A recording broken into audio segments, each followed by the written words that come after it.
Roman মিশরে লুকিয়ে থাকা একটা পরিবার, বাবা মা আর তাদের একমাত্র ছেলে। এই ছেলের জন্যই তারা লুকিয়ে বেড়াচ্ছে। ছেলের মধ্যে রয়েছে রহস্যময় ঐশ্বরিক শক্তি। ছবিটিতে প্রভু যিশুকে এই ছেলে হিসেবে দেখানো হয়েছে। মরা মানুষকে বাঁচিয়ে তুলতে পারে এই ছেলে। তার মধ্যে আছে প্রভু যিশুর আশীর্বাদ। কিন্তু কোনো এক অশুভ শক্তি এই ছেলেটিকে তাদের দলে টানতে চাইছে। সেই জন্য সেই পরিবার ঐশ্বরিক ভয়াবহতার মুখোমুখি হয়। শয়তান সেই ছেলেটিকে তার বাবা জোসেফের বিরুদ্ধে বিদ্রোহ করার জন্য প্রলুব্ধ করে। তার বাবা একজন কার্পেন্টার এবং সে ভগবানে বিশ্বাসী। তাহলে কি তার ছেলে শয়তানের সঙ্গে মিশে তার বিরুদ্ধে যুদ্ধ ঘোষণা করবে? হ্যালো বন্ধুরা, welcome to my channel film sir. আজ আমি নিকোলাস কেজ অভিনীত দ্য কার্পেন্টার্স সন নামক একটি হরর মুভি এক্সপ্লেন করছি। আশা করছি সকলের ভালো লাগবে। ভালো লাগলে অবশ্যই লাইক, কমেন্ট এবং সাবস্ক্রাইব করার অনুরোধ রইল। আর এরকমই হরর মুভির এক্সপ্লেনেশন ভিডিও চাইলে আই বাটনটা চেক করে নিতে পারেন। কাহিনীর শুরুতেই আমরা দেখি অন্ধকার ভাঙা একটা ঘরে জোসেফের স্ত্রী প্রচন্ড প্রসব যন্ত্রণা উঠেছে। ঘরে কেউ নেই একমাত্র জোসেফ ছাড়া। জোসেফ সমানে ঈশ্বরের কাছে প্রার্থনা করে চলেছে। বাচ্চাটির জন্মের সময় হঠাৎ সূর্যের আলোর ছটা এসে পড়ল সেই ঘরে। এটাই ঈশ্বরের আশীর্বাদ। বাচ্চাটি প্রভু যিশুর প্রতিরূপ। পুত্র সন্তানের জন্ম দিয়েছে জোসেফের স্ত্রী। কিন্তু ওদের তো পালাতে হবে, কারণ গ্রামে শয়তানের প্রকোপ পড়েছে। গ্রামবাসীদের ধারণা সদ্যজাত শিশুদের মধ্যেই রয়েছে সেই শয়তান। তাই তারা সমস্ত সদ্যজাত শিশুদের তাদের মায়ের কাছ থেকে কেড়ে নিয়ে আগুনে জ্যান্ত জ্বালিয়ে দিচ্ছে। কিন্তু জোসেফের স্ত্রী তার সন্তানকে মারতে চায় না। তাই জোসেফ একটা খচ্চরের উপর তার স্ত্রী এবং সন্তানকে তুলে নিয়ে সকলের চোখের আড়ালে লুকিয়ে গ্রাম ছেড়ে পালিয়ে গেল। কিন্তু জোসেফের মনের মধ্যেও রয়েছে সেই সন্দেহ, বাচ্চাটার মধ্যে শয়তানের কোনো ছায়া নেই তো। তাই বড় হবার সাথে সাথে সর্বক্ষণ জোসেফ ছেলেটাকে সৎ উপদেশ দেয়, সবসময় কড়া শাসনের মধ্যে রাখে, আর প্রতি পদক্ষেপে দু হাতের আঙুল উপরের দিকে তুলে ছেলেকে প্রে করায়। কিন্তু ছেলেটি যত বড় হয় তার বাবার এই অতিরিক্ত শাসনে খুবই বিরক্ত হতে থাকে। জোসেফ প্রতিদিন সূর্যোদয়ের আগেই ঈশ্বরের প্রার্থনা করে। যদি সূর্য ওঠে তাহলেই বুঝতে হবে তার প্রার্থনা একসেপ্ট হয়েছে, কারণ এখানে শয়তানের অবস্থানের কারণে প্রতিদিন সূর্য ওঠেই না। এরকমই একদিন প্রার্থনা করার পর সূর্যোদয় হলেই জোসেফ দেখলো শয়তানের একজন দূত তার দিকে রেগে তাকিয়ে আছে। জোসেফ ভাবলো তার ছেলের মধ্যে যে শক্তি রয়েছে সেটা সম্বন্ধে ও তো বুঝতেই পারছে না। সেই শক্তিকে আমি আটকাতেও পারবো না। বিপদ সবসময় আমাদের পিছু নিচ্ছে। হে ঈশ্বর, আমাদের রক্ষা করো, আমাদের তোমার ছায়ায় থাকতে দাও। এইসব ভাবতে ভাবতে ওরা একটা গ্রামে এসে পৌঁছালো যেখানে ওদের কেউ চেনে না। বরাবরই ওরা এভাবেই লুকিয়ে বেড়াচ্ছে ওর ছেলেকে শয়তানের হাত থেকে বাঁচাবার জন্য। যাই হোক, এই গ্রামে এসে জোসেফ কাঠের মূর্তি তৈরির একটা কাজ পেল আর থাকার জন্য একটা ঘর পেল। জোসেফ তার ছেলেকে একটা স্কুলে বাচ্চাদের দেখাশোনা করার দায়িত্ব দিল, কারণ জোসেফ জানতো তার ছেলে ওখানে থাকলে ঈশ্বরের ছায়ায় থাকবে। জোসেফ তার ঘরের সমস্ত জানলা বন্ধ করে দিল যাতে কোনো অশুভ শক্তি ভিতরে আসতে না পারে। জোসেফের ছেলে খ্রিস একটা জানলা দিয়ে তাদের এক প্রতিবেশীকে লুকিয়ে দেখছিল। প্রতিবেশীর মেয়ে লিলি বোবা, কথা বলতে পারে না। লিলি জোসেফের স্ত্রীকে একটা চাদর গিফট করলো। জোসেফ তার ঘরের দরজায় ছাই বিছিয়ে রাখছিল। খ্রিস্ট তার বাবাকে প্রতিদিন এসব করতে দেখে একদিন প্রশ্ন করলো, তুমি এসব কেন করো বাবা? জোসেফ বলল, যদি কোনো শয়তান আমাদের বাড়িতে ঢোকে তাহলে এই ছাইয়ের উপর মুরগির পায়ের ছাপ থাকবে। কিন্তু খ্রিস্ট এসব বিশ্বাস করে না। জোসেফ তার ছেলেকে বলল, তুমি হাত ধুয়েছো, নইলে অশুদ্ধ লোকেরা পাগল হয়ে যায়। এখানে যাদের উপর শয়তান ভর করছে তাদের অশুদ্ধ লোক বলা হচ্ছে। তারা কেমনই জম্বি টাইপের, তাদের সারা শরীরে পচন ধরে গেছে, তাদের শরীরে দগদগে ঘা রয়েছে, মুখ দিয়ে রক্ত বেরোচ্ছে। এদের থেকে জোসেফ ওর ছেলেকে বাঁচাতে চায়। খ্রিস্ট ওর বাবাকে জিজ্ঞেস করলো, শয়তান কেমন দেখতে হয়? জোসেফ বলল, আমাদের মধ্যে থাকা লোকেদের মতোই। শয়তান সেই রূপেই থাকতে পারে যে তোমার কমজোরিকে ভালোভাবে জানে। খ্রিস্ট রাতে স্বপ্ন দেখলো যে ক্রসের মধ্যে কাউকে গেঁথে দেওয়া হচ্ছে, তার হাত আর পায়ে প্রেক ঠুকে দেওয়া হচ্ছে, আর তার মা নিচে বসে প্রচন্ড কাঁদছে। ভয় পেয়ে উঠে খ্রিস্ট জানলার কাছে গিয়ে দাঁড়ালো। এরকম অদ্ভুত সব স্বপ্ন ও ছোটবেলা থেকেই দেখে আসছে। খ্রিস্টের মা তার কাছে এসে তাকে বুঝিয়ে শান্ত করলো, আবার ঘুম পাড়ালো। এই গ্রামে ছোট স্কুলে সাহায্য করছিল খ্রিস্ট। ও দেখলো দূরে একটা মেয়ে গাছে ঝুলছে। খ্রিস্ট ওর কাছে গিয়ে বলল, নিচে নামো, পড়ে গিয়ে আঘাত পাবে। তুমি স্কুলে যাওনি কেন? মেয়েটির শরীরটাও কেমন জম্বিদের মতো, সারা শরীরে কাটা চেরার দাগ, কোনো বাচ্চাদের মতো নয়। মেয়েটি বলল, আমি পড়ি না, আমি শুধু খেলি। তুমি খেলবে আমার সাথে? তাহলে আমার সাথে চলো। মেয়েটি খ্রিস্টকে মাটিতে পড়ে থাকা একটা অশুদ্ধ লোকের কাছে নিয়ে গেল, যার সারা শরীরে ঘা, মাছি ভন ভন করছে। এই লোকেদের ছোঁয়া বারণ, কিন্তু মেয়েটি বলল, এটাই খেলা। কে নিজের হাত এই লোকটার কতটা কাছে নিয়ে যেতে পারে। তুমি ভয় পেও না, খেলে দেখো, মজা লাগবে। এই বলে হঠাৎ মেয়েটি খ্রিস্টকে ওই লোকটির ওপর ঠেলে দিল। সেটা গ্রামের একজন দেখে ফেললো। যোসেফ তার ছেলেকে টানতে টানতে নদীতে নিয়ে গিয়ে ভালো করে স্নান করালো আর ঈশ্বরের প্রার্থনা করতে বলল। রাত্রে খ্রিস্ট সাদা কাপড়ে লেপ্টে থাকা একটা মৃত লোককে জেগে উঠতে দেখে প্রচন্ড ভয় পেয়ে চিৎকার করতে থাকলো। যোসেফ বলল, এত বড় হয়ে গেলে তাও তুমি স্বপ্ন আর সত্যির মধ্যে পার্থক্য বুঝতে পারলে না? চলো প্রে করো, আমি যেভাবে বলছি সেভাবেই প্রে করো। এবার যোসেফ চলে গেলে খ্রিস্ট বাইরে একটা আওয়াজ শুনতে পেল। ও বাইরে এসে দেখলো কেউ তো নেই। খ্রিস্ট আবার ঘরের ভিতরে গিয়ে বসলো। হঠাৎ ওর পিঠে কেউ হাত বোলায়। খ্রিস্ট চমকে পিছন ফিরে তাকাতেই দেখলো এ তো সেই অশুদ্ধ লোক যে গাছতলায় পড়েছিল, যার উপর মেয়েটি তাকে ঠেলে দিয়েছিল। লোকটি বলল, তুমি আমাকে ছোঁয়াতে আমি ঠিক হয়ে যাচ্ছি। তুমি আমাকে ছোঁয়ো, তুমি ঈশ্বর, তুমি আমাকে ঠিক করেছো। তুমি খুবই পবিত্র মানুষ, আমি হাত জোর করছি, তুমি আমাকে ছোঁয়ো, আমি সবাইকে জানাবো তোমার ব্যাপারে। এই বলে লোকটি খ্রিস্টের পায়ে পড়ে গেল। খ্রিস্ট ওকে দু হাতে তুলে বাইরে বার করে দিয়ে এলো। তখন খ্রিস্ট নিজের অদ্ভুত দৈবিক শক্তি সম্বন্ধে জানতে পারলো। সেদিন যোসেফ ওদের বাড়ির দরজায় একটা মরা ভেড়া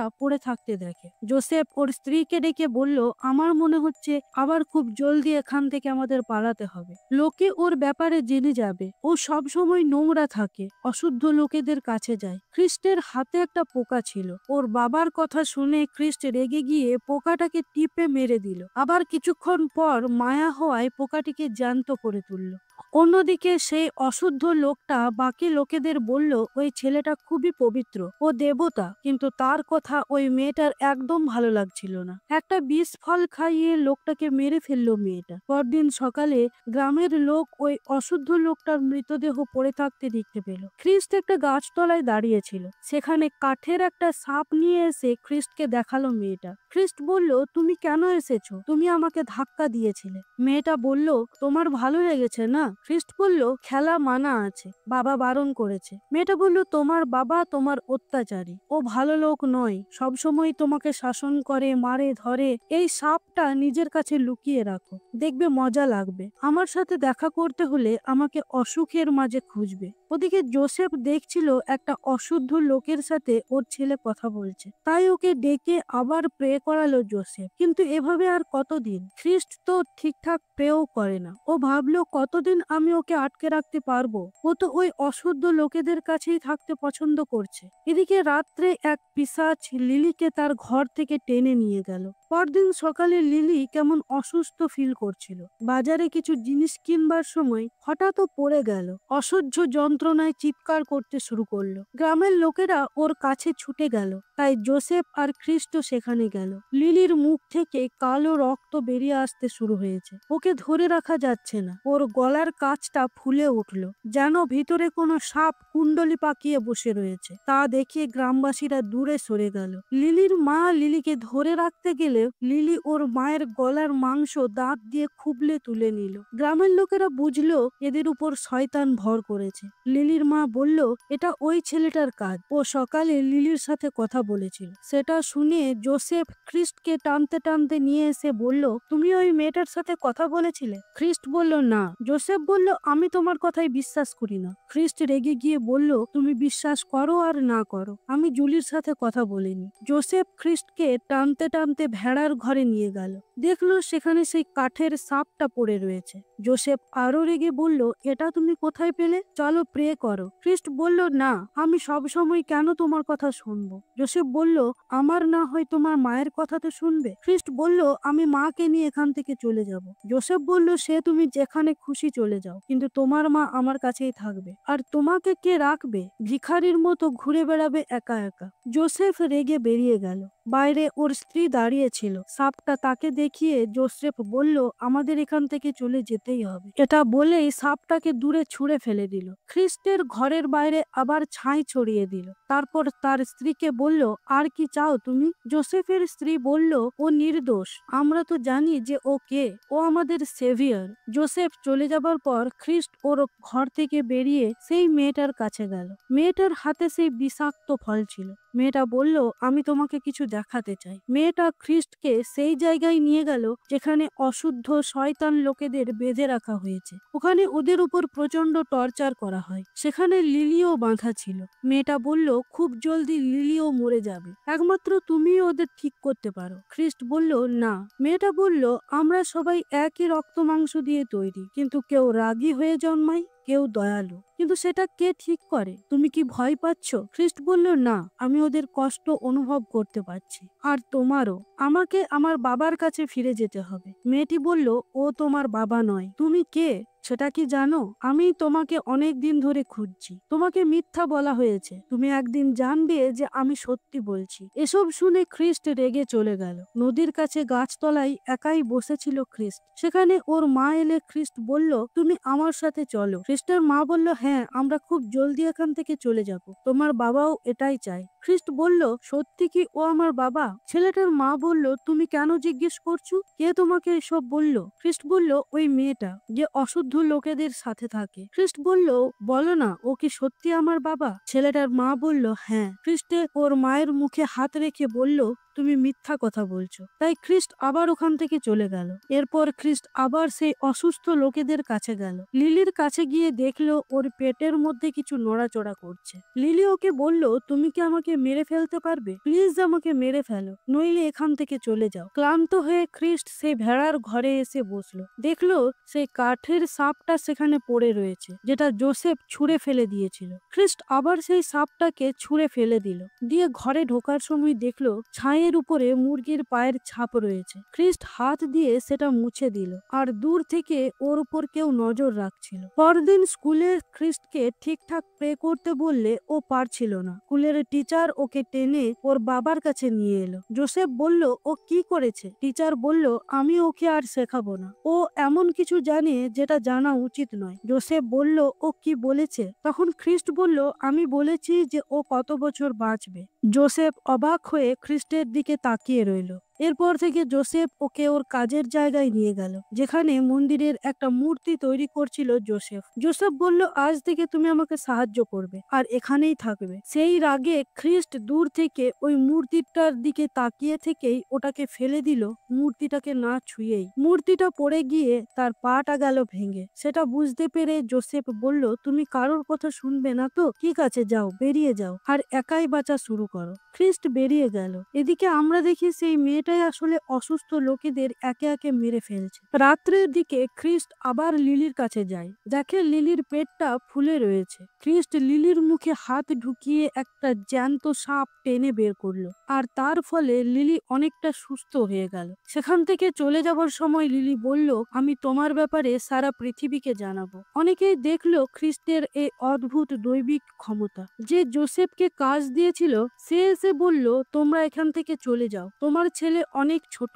ওই মেয়েটা আর গ্রামের কিছু লোক তান্ত্রিক, ওরা তোমার ছেলেকে মেরে ফেলবে। খ্রিস্ট বাড়ি এলে ওর হাতে রক্ত দেখে যোসেফ বলল, তুমি কি করছিলে? তুমি কি তন্ত্রবিদ্যা শিখছিলে? খ্রিস্টের মা বলল, তুমি কেন সব সময় ওকে সন্দেহ করো? তোমার কি নিজের শেখানো বিদ্যার উপর ভরসা নেই? যোসেফ বলল, সেটা তো স্বপ্ন হয়ে থেকে যাবে মনে হচ্ছে। আমি আর কতদিনই বা ওয়েট করব? আর এসব যদি একদিন মিথ্যা বেরোইতো, তার মানে আমি একজন অপবিত্র মেয়ের সাথে এতদিন সংসার করলাম, তাহলে তো আমিও অপবিত্র হয়ে গেছি। ছেলেটার মা বলল, সন্দেহ মানুষকে শেষ করে দেয়। তুমি কেন এসব কথা বলছো? যোসেফ বলল, ও কোথা থেকে এলো? ও কি কোনো রোমানের ছেলে? ওর স্ত্রী বলল, তুমি বরাবরই একজন ভীতু মানুষ। আমি যদি কোনো পাপ করে থাকি ভগবান আমাকে শাস্তি দেবে, আর আমার ছেলে তো ঈশ্বরের আশীর্বাদ। জোসেফ বলল, ঠিক আছে, রেডি হয়ে নাও, আমি ওকে নিয়ে আসছি। জোসেফ খ্রিস্টের খোঁজে জঙ্গলে গেল, কিন্তু সে পিশাচ ওকে ফলো করছিল। ওই পিশাচের সাথে ছিল সেই কালো সাপ। জোসেফ